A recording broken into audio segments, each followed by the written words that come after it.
ക്ഷമിക്കുന്നവരാകുക, മനസ്സിലാക്കുന്നവരാകുക. എന്നാൽ വിഡ്ഢിയാവരുത്. തനിച്ചാവുമെന്ന കാരണത്താൽ സ്നേഹം യാചിച്ചു വാങ്ങാതിരിക്കുക. സ്നേഹിക്കാനും പരിഗണിക്കാനും നിങ്ങൾക്ക് നിങ്ങളോളം പോകുന്നൊരു കൂട്ട് അസാധ്യമാണ്.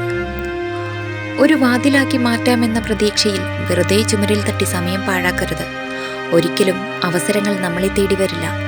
ഓരോ അവസരങ്ങളും ഇനിയൊരിക്കലും തിരിച്ചു കിട്ടാത്തതുമാണ്. വീണു പോകുമെന്ന് തോന്നുമ്പോൾ കൈപിടിച്ചുയർത്തുന്ന ഒരാളെങ്കിലും നമ്മുടെ കൂടെയുണ്ടെങ്കിൽ അതൊരു ഭാഗ്യമാണ്. നിങ്ങൾ ചെയ്യുന്ന കാര്യങ്ങളെ ഇഷ്ടപ്പെടുകയും ആസ്വദിക്കുകയും ചെയ്തില്ലെങ്കിൽ വിജയം പ്രയാസകരമാകും. നിങ്ങൾ നാളെ മരിച്ചു പോകുമെന്നതുപോലെ ജീവിക്കുക. എന്നേക്കും ജീവിക്കാൻ ആഗ്രഹിക്കുന്നത് പോലെ പഠനം തുടരുക. മറ്റുള്ളവരെ പോലെ ആകുന്നതിനേക്കാൾ നല്ലത് നിങ്ങൾ എന്താണെന്ന യാഥാർത്ഥ്യത്തിൽ ഉറച്ചു നിൽക്കുന്നതാണ്. പരാജയപ്പെടേണ്ടി വന്നാലും നിങ്ങൾ നിങ്ങളായി തന്നെ ജീവിക്കുക. സ്വയം തോറ്റു തരുന്നവർക്ക് വിജയത്തെക്കാൾ പ്രധാനം ബന്ധങ്ങളുടെ നിലനിൽപ്പാണ്. അവസാനം 3 കാര്യങ്ങൾ മാത്രമാണ് പ്രധാനം. നിങ്ങൾ എത്രമാത്രം സ്നേഹിച്ചു, എത്ര സൗമ്യമായി ജീവിച്ചു, നിങ്ങൾക്ക് അർഹതയില്ലാത്ത കാര്യങ്ങൾ എത്ര ഭംഗിയായി ഉപേക്ഷിച്ചു. ആരെ കേൾക്കണമെന്ന് വിലയിരുത്തുക. മോശമായി സംസാരിക്കുന്നവരിൽ നിന്ന് പോലും നിങ്ങൾക്ക് പാഠങ്ങൾ പഠിക്കേണ്ടി വന്നേക്കാം.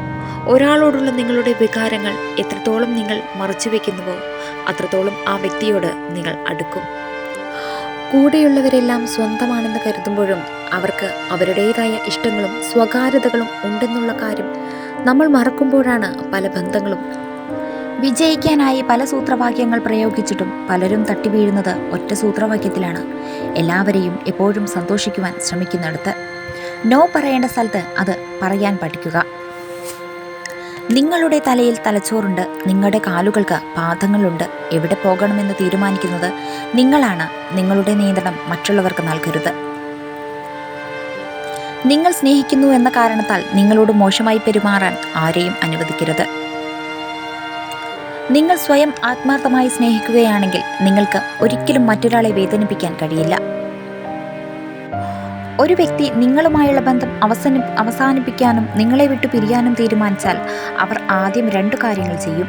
ആദ്യം അവരുടെ സംസാരത്തിൻ്റെ ശൈലി മാറ്റും. പിന്നെ നിങ്ങളെ കേൾക്കാനുള്ള ക്ഷമ കാണിക്കാതെ ഇരിക്കും. എല്ലാ കലഹങ്ങളും തുടങ്ങുന്നത് ഇഷ്ടപ്പെടാത്ത പ്രവൃത്തികൾക്ക് എതിരെയാണെങ്കിലും പിന്നീട് ആ പ്രവൃത്തി ചെയ്ത ആളിനെതിരായ പോരാട്ടമായി മാറും. Thank you for watching. Please support and subscribe.